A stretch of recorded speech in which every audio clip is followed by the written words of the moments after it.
Right. Hello, everybody. Welcome to tonight's class on wisdom. It's quite a short class to tackle such a large, profound subject, but I thought I'd give it a go. So wisdom, why bother? Why bother? What even is it? Well, in this regard, wisdom is recognizing the nature of reality correctly. Our mind tends to think, well, I'm doing that already. What's the point? So I'll challenge that and look at why. And this is linked to where suffering comes from, personal suffering comes from. So that's the why bother bit. Why bother? Well, we suffer because there's a there's a minus to things. So that was my car you banged into. That was my milk you drank in the fridge. That's my child you offended. They're my things that I relate to myself as that you've got prejudice about.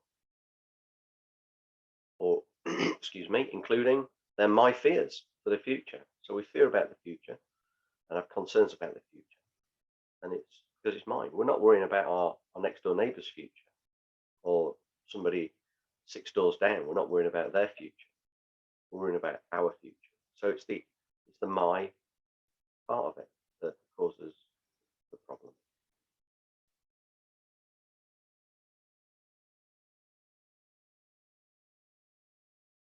We tend to think there are objects. We think there are objects out there. We think there is the mind in here or the brain, and there are objects out there.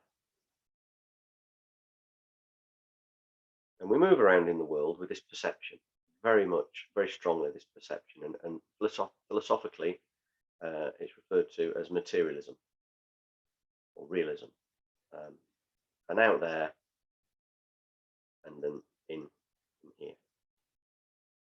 And what that does is that sets us up with a self and other. And I think it's Voltaire that said, hell is other people. Most of our problems come from not getting what we want because we can't control other people and circumstances. So somebody can go from being our friend to our foe because they don't do what we want.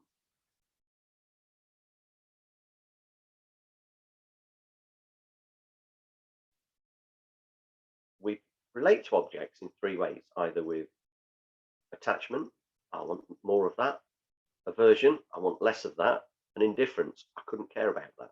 Now, indifference doesn't sound too bad, but actually it stops us loving everyone and all the animals and insects because we're indifferent. And aversion creates anger, because if we can't get something away from us that we think is causing us dissatisfaction, we get annoyed with it. Even inanimate objects like our computer or our glasses that might break or whatever it might be. And then we've got attachment, which is I want you to make me happy. I want this thing, this object, to make me happy. Love is I want you to be happy. Attachment is I want you to make me happy. So within these 3 things, attachment or craving, aversion and indifference, there's always an object we're perceiving outside of us that has got qualities or faults. And that begs the question then, are there really objects out there? So this materialism view is that there's objects out there. We can check that. We can check that in different ways. And tonight I'm going to use a certain very specific, simple line of reason.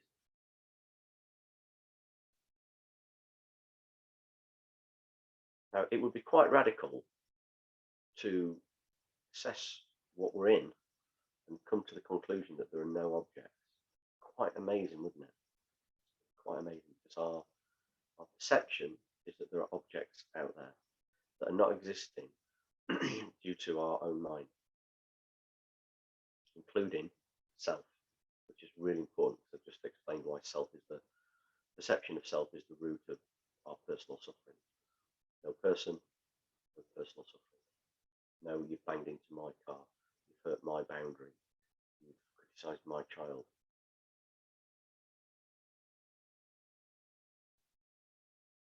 Normally we don't go around and question whether there are objects in the world. And objectless awareness is not nothingness. If we say there's no objects, we're not saying there's nothing. And we can look at this by thinking about dreams. So we know that the dream is the dream mind. Because of our perception of objects, even in our dreams, separate from our mind, we're frightened by dream objects that we think are chasing us or trying to get to us. But when we wake up and we realize, oh, that was just a dream, really what we're saying is that was just the mind appearing, apparent objects that weren't really there. And then we don't feel so frightened when we wake up from our mind. It was just a dream. So we know that the dream is the mind. There aren't objects, there's just the mind with different parts appearing in different ways. So if this was a dream, it would all be mind. Now, the dream, we might perceive a picture and a person deludedly in the dream. But when we wake up, we know that all of this that was appearing in the dream was just the mind.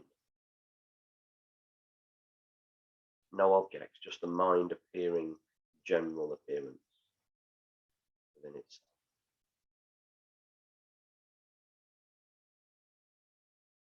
Similar thing is that this screen that you're looking at now, there aren't objects in it. There's loads and loads of tiny pixels changing colours that make our mind perceive that there's a person here talking and a picture behind and a sofa. However, that's not what you're looking at. You're looking at a load of pixels, tiny bits of colour changing on a screen. Now we know that, we can explain that to someone. But when we're watching it, our mind actually perceives a person and a picture and objects it's looking at. It's not looking at a load of dots on a screen. And we love that in a film where we say we lost ourselves in the film. It was such a gripping film, we lost ourselves. What's happening is the sense of self is being forgotten because we're focusing on other, on a screen or on a theatre stage or something. It takes us out of ourselves. It's very gripping and exciting or thrilling. And it feels great because the mind has forgotten to focus on itself, on the self that is the cause of the angst in our life.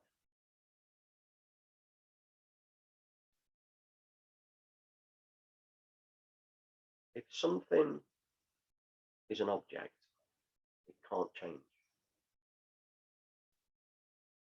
A circle isn't a square. You've got a circle here and a square here. They're not the same object.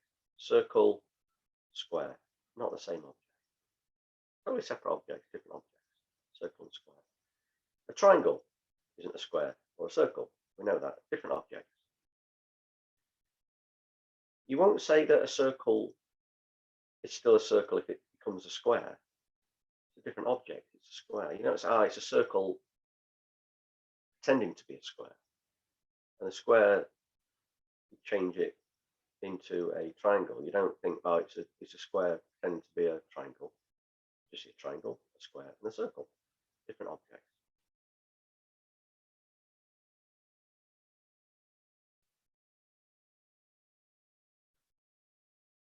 As soon as something changes at all, it's not the same object. As soon as a circle has a tiny bit of straight to it, so you imagine drawing a circle on an old computer that couldn't do curves, a really old computer, but you could do like a million little straight lines that from a distance look like a circle. If you zoomed in and found that it was a series of tiny straight lines, you'd conclude that that isn't the object circle. It might be a 200-sided shape, but it's not a circle. It appeared as a circle because we looked from quite a way away and we couldn't see the little straight lines.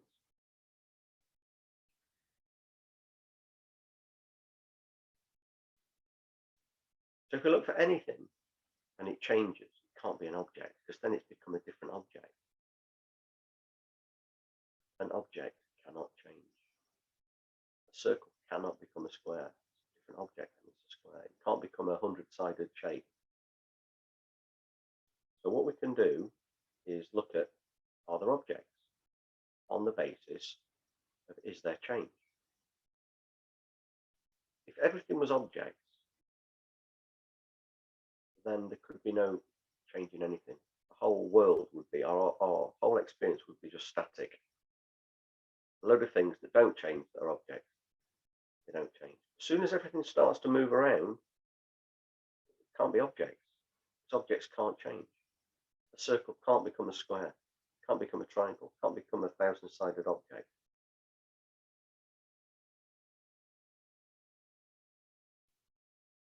As soon as there's a thousand-sided object and not a circle, the circle ceases to exist. Do we find an unchanging universe, or an ever-changing universe, or a partially changing universe? Do we ever find anything that's not changing? The weather changes, we age. See, we say that, say, I am a year older. Can't be a year older, because that 51-year-old Paul is a different object from the 52-year-old Paul. It's changed, different. And so we can do this and look around at everything, and everything's in flux, everything's in constant flux, everything's aging, everything's aging. If we came back in a million years, all of this would be dust. It would just be dust. It couldn't do that if there were objects. If there were objects, you could come back in a million years and they wouldn't have changed. Still be the object.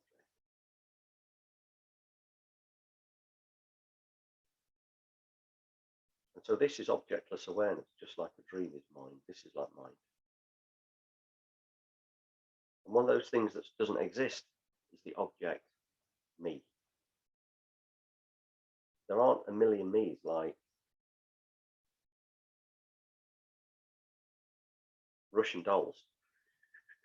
You know, tomorrow's Paul is not the same as this Paul. Older, slightly different weight, different age. The atoms are in a different arrangement. Not the same Paul. If the atoms move at all, it's not the same Paul. Just like if the circle becomes slightly straight edged anywhere, it's not a circle. The object has ceased to exist. If any atom in this moves around, this, the object that we were perceiving ceases to exist. So on that basis, we can check: is everything stasis, or is everything constant flux? And we know it's constant flux. We can check that. Rivers are constantly flowing, weather's constantly changing. Nobody is outside of the aging process. There are dinosaur bones, dust gathers on shelves, trees grow and die.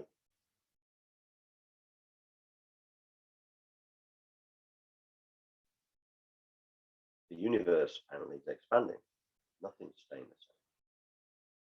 Apparently, space curves. And then curves change. You know, something turning into a black hole will curve space differently. Subatomic. Apparently, that's all constant flux. You know, you've got gluons and quarks, and then if you look closer, apparently you've got energy. And if you look even closer into that, you've got statistics, which is sort of an abstract concept, isn't it? You know, you've got potential, probability. We can't find anywhere anything that's not changing. Therefore, there can't be objects. There can't be objects in what we experience. And yet we say that person did my heading yesterday. Well, they're not there anymore, and we're not here anymore, and neither have ever been here at all. In the same way that when we wake up and realize a dream was actually objectless awareness. Dream was the mind. Those objects that were scary in our dream were never really there.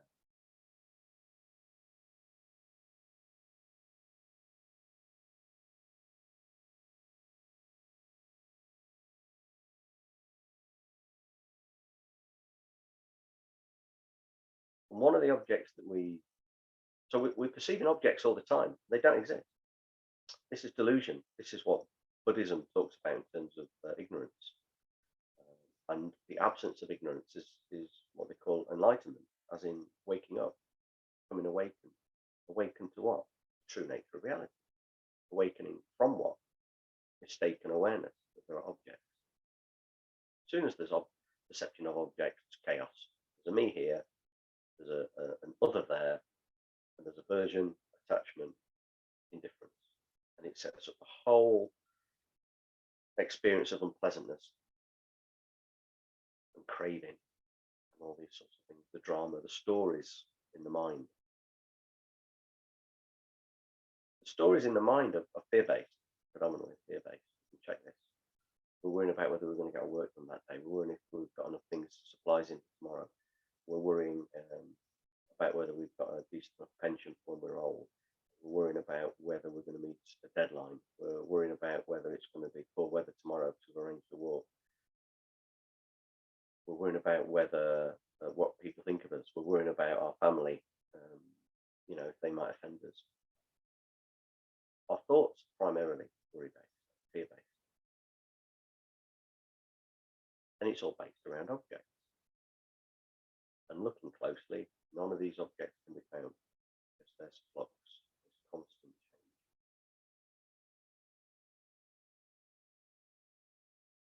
Now this sounds wacky, and it only sounds wacky because we have very strong ignorance in our mind about perception of reality.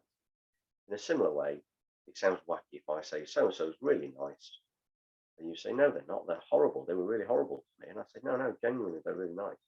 You won't believe it. You've got aversion in your mind. Or I might say somebody's really horrible, and you say, no, they're really nice. They were really, especially if they praised us, oh, they're lovely. We've got, attachment in our mind. Can't possibly perceive the aversion. And so the states of mind we're in blind us to adopting other states of mind. Like we can't be happy for someone if we're jealous of them. We can't hold both at the same time. We can't even think yes and no at the same time. We can't experience objectless awareness at the same time as perceiving objects. Therefore, these teachings seem confusing, odd, wrong, ridiculous. Just listening to teachings like this helps to erode the mistaken apprehension of the nature of reality. Just like being indifferent to someone and hearing all their qualities helps us to see them in a loving light. Words have the capacity to clear our mind, straighten the lens of our mind so that it's not deceptive, but see clearly, clarity.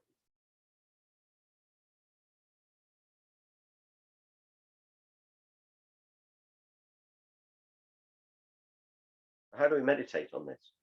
Well, we're going to do some thinking, which is contemplation meditation. We're going to go through for ourselves what I've just explained to see if it's valid, to see if it stacks up. Now, it might stack up intellectually and we're still going to see objects out there.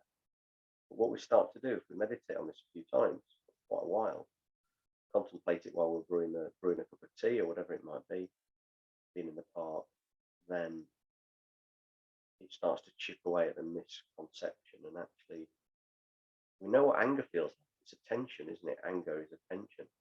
And we know what love feels like. It's an open expansiveness in our heart. It makes us smile. We have physical embodiments of states of mind. Depression is a very heavy feeling. We don't feel like we physically want to get out of bed.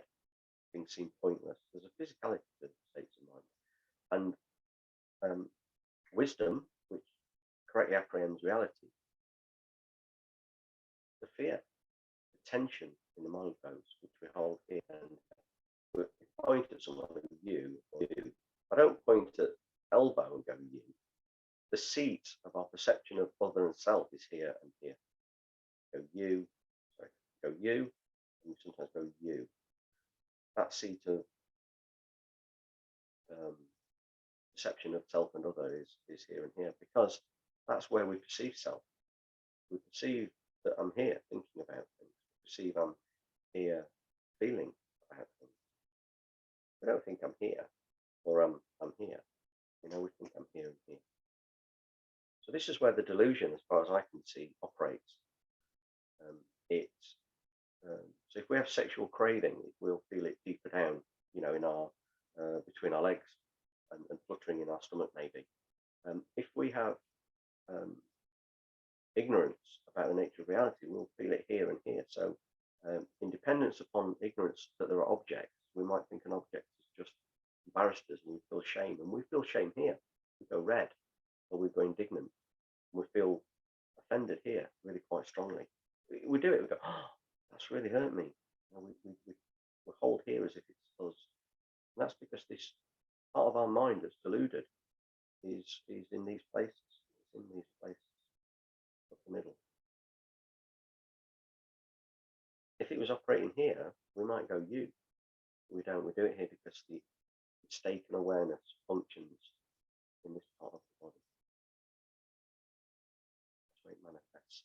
And when it ceases, through seeing things the way they are, objectless awareness, this relaxes and this relaxes. If it happens very quickly through a realization and awakening, it felt to me like the alien. You remember the alien was sort of stuck on the person's face, like pulled it off, and you can't believe you've walked around with that amount of tension in the face. And this opening up very, very open is very similar, if not the same, to meditating on love. Very similar to meditating on love. When we meditate on love, we're totally focused on other. And when we're totally focused on other, no sense of self. So focused on other, unconditionally focused on other, same as wisdom. The sense of self just doesn't exist, and it opens our heart. It feels there's an absence of tension there, no fear. Because if there's no object, Paul, there's no one to experience fear.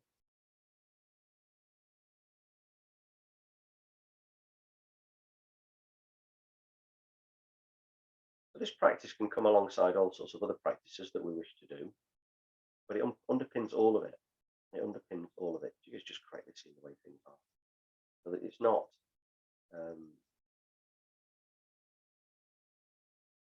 contradictory to practicing love and compassion. We can do it alongside, because sometimes we're angry, sometimes we are suppressed and repressed trauma, and all those sorts of things. And I found that they need to be dealt with on the gross level of self and other. That's where they were created. That's where they are felt and feeling things. When we feel, we heal. If we invoke the trauma that we've buried, feeling it mindfully heals it. You can't do that on the level of no object. There's nothing to invoke trauma of memory. But we can do both. We can practice trauma recovery, practicing love and compassion, gratitude, and all the empathy and all these other things. And then other times we can practice objectless awareness. So we're going to do that bit tonight in the meditation class. So get yourself comfortable. I'll guide a meditation on this.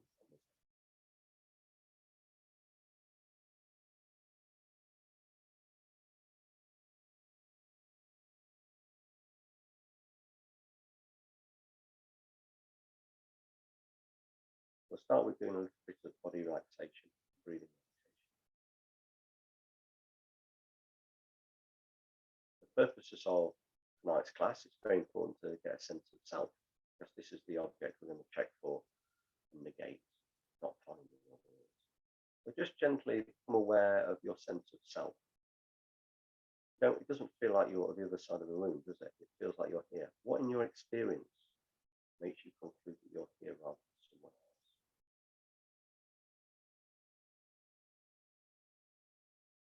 In other words, imagine first that there was nothing appearing to your mind at all. And then see what does appear when you become aware of yourself in the chair.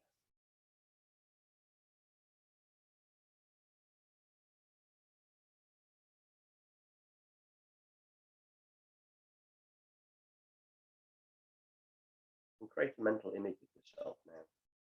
Imagine your face, your body, your legs, your back, your hair, your ears, your fingers, toes. The fact that you weigh a certain amount, have certain views, opinions.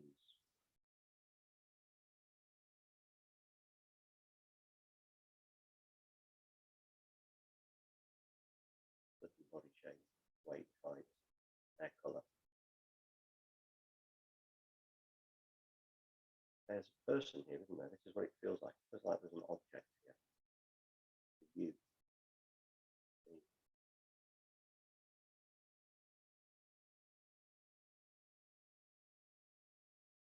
Now all that is, primarily, is contact between skin and objects caused by friction and gravity, pressure. So there's a sense of a person.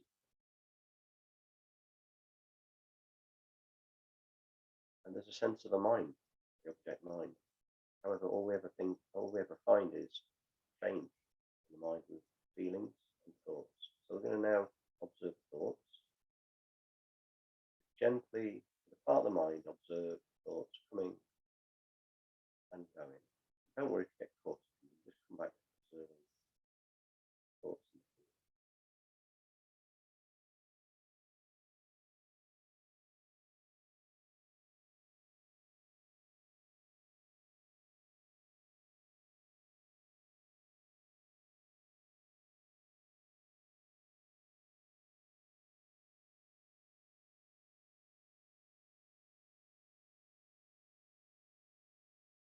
Now become aware of feeling somewhere in the body. Usually there's a physical aspect to feeling, tightness, looseness, flutteriness, choked upness, tension. And there's usually a feeling in that area. Don't worry if you can't tell very well. You can sometimes be emotionally dissociated due to past trauma. Bring the awareness into the body. See if you can get to do that. Really good practice. You can notice the feeling that's present. You just watch.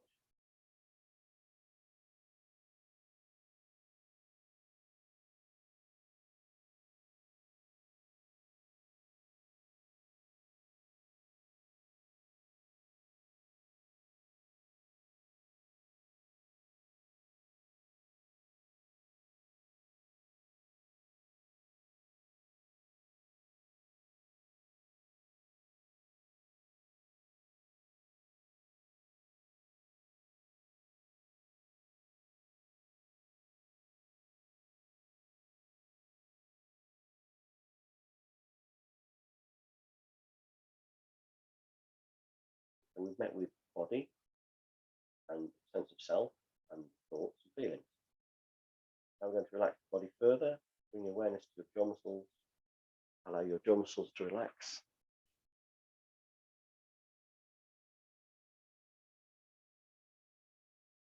Allow your other face muscles to relax too.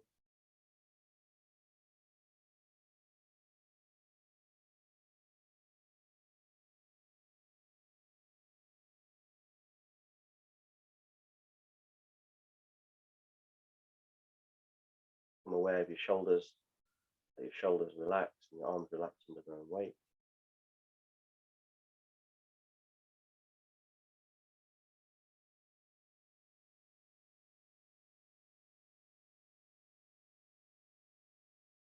Now we're going to go around our limbs and relax them. Bring your awareness all the way down from your left shoulder, all the way down to the end of your fingers. As and when you find any tension, relax.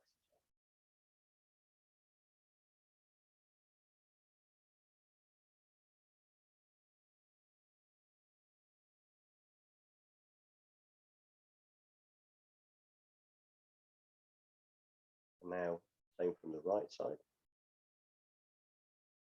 The right arm.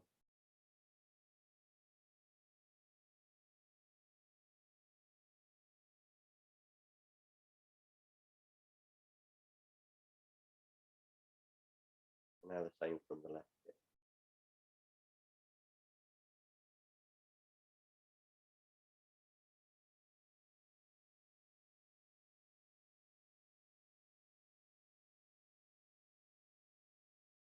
And the same from the right side, all the way down the leg and the foot and the toes, relaxing off any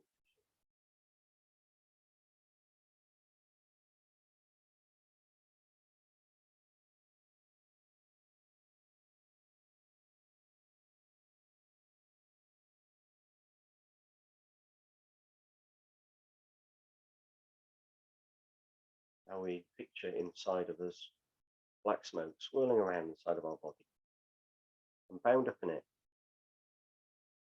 is our tendency to believe that there are objects that cause us frustration. There are no objects. We're chasing like mirages in a desert, getting forlorn when things don't deliver. Why things don't deliver? They're not really there. Imagine black smoke swirling around inside of you. Bound up in that is our misapprehension of reality. And with 3 nice, steady, deep out breaths, coming all the way out of your nostrils, imagine this black smoke billowing into the distance and taking with it our confusion about reality. And as you do it, imagine that behind your face and in your heart, it starts to relax.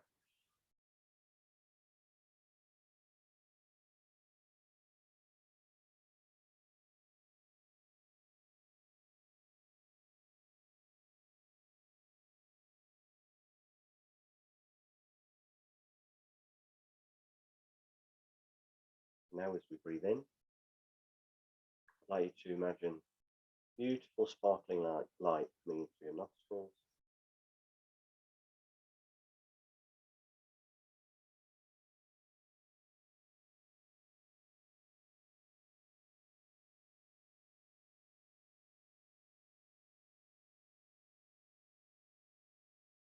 And bound up in this beautiful sparkling light, this clarity to see things the way they really are.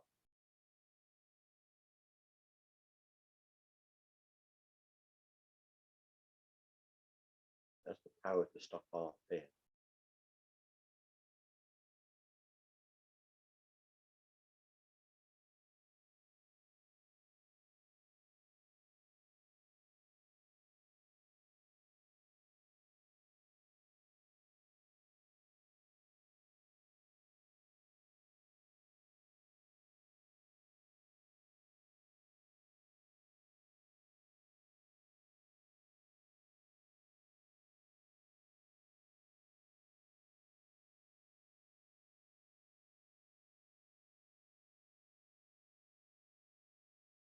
The last few golden lighting breaths, imagine your whole body and mind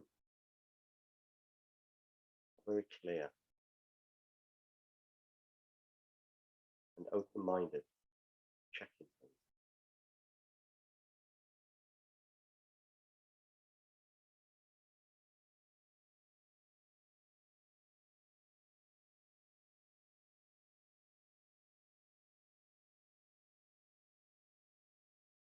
And we're going to do some breathing meditation, a few rounds of breathing. As you breathe, follow the breath all the way down and all the way back out.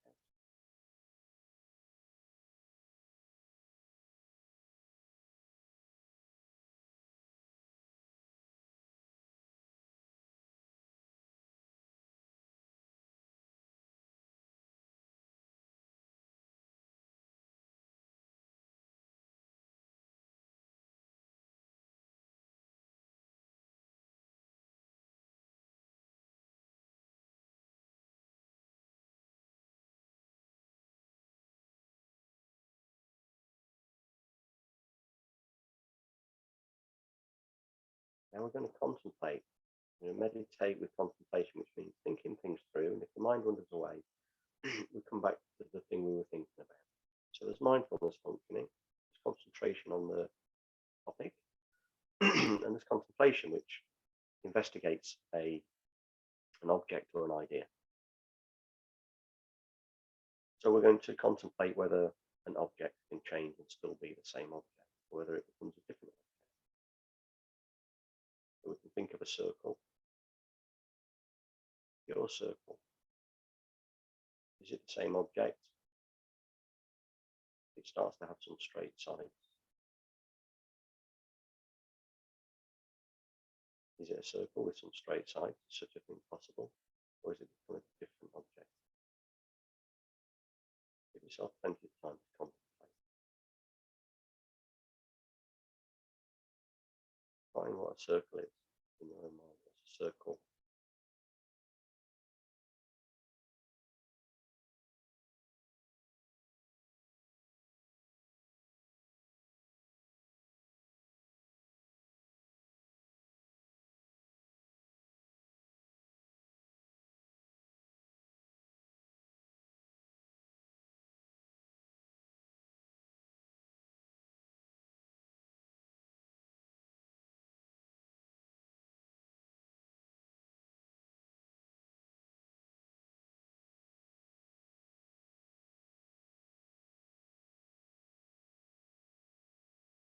about if a circle becomes square? Is it the same object? How can it?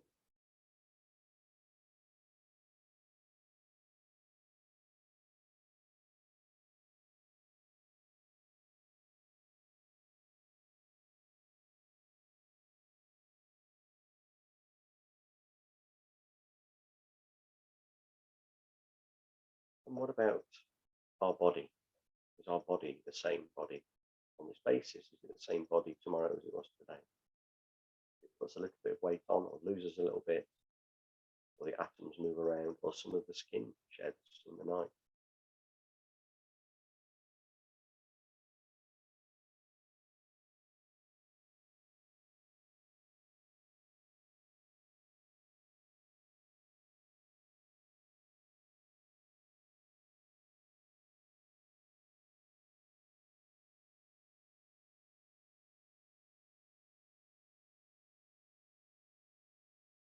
And then we can think, if an object changes, it's not the same object anymore. The object has ceased if it changes. Do we experience the universe as changing, or as completely static? If it's static, there could be objects. This object, that object, the other object. A week later, that object, this object, the other object, all the same. Is that what we experience in the universe, or do we experience constant flux, constant changing, seasons, atoms, death, corrosion?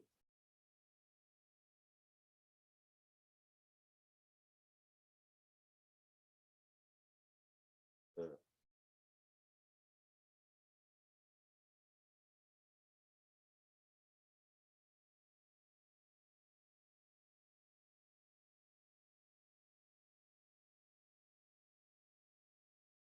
Based on what we perceive and what we experience in the universe, what can we conclude from what we've been thinking?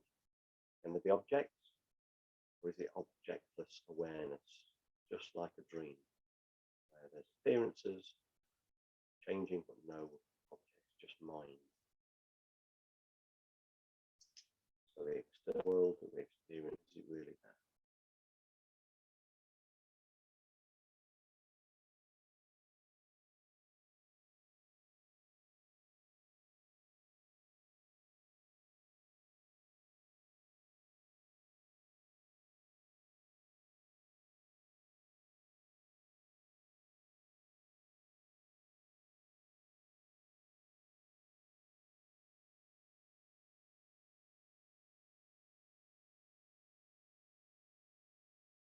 Mind wanders away, come back to contemplation. And this may feel frustrating, it may feel confusing or whatever, just keep with it. It's a big subject we practice on.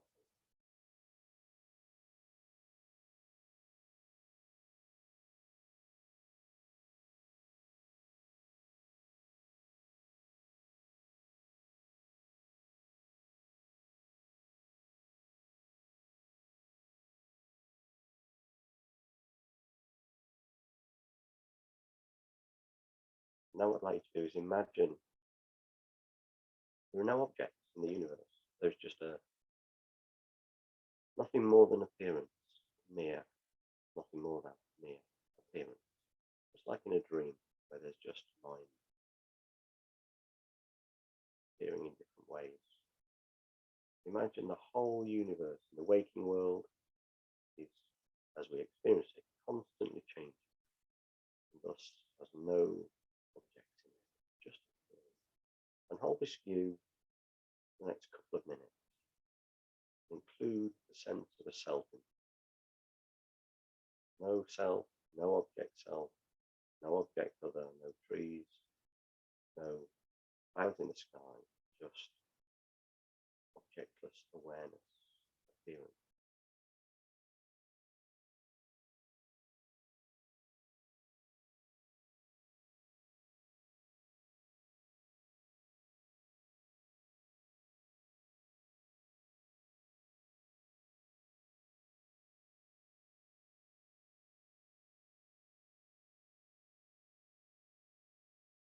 Constant flux.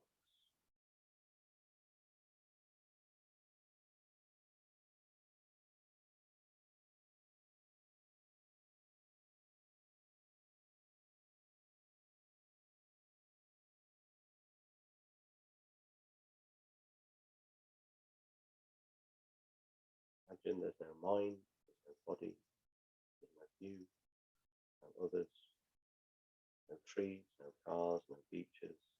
There is beautifully ever-changing, amazing, incredible feeling.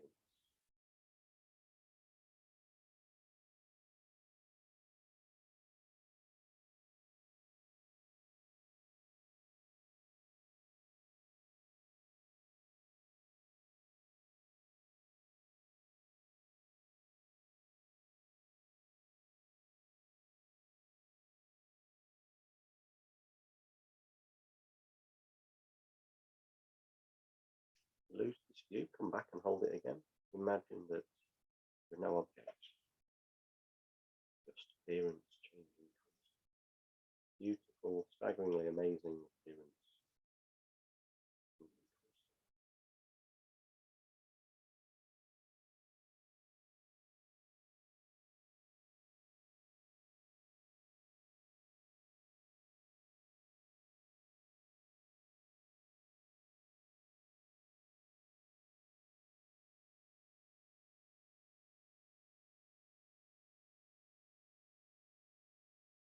Now relax your concentration and come out of meditation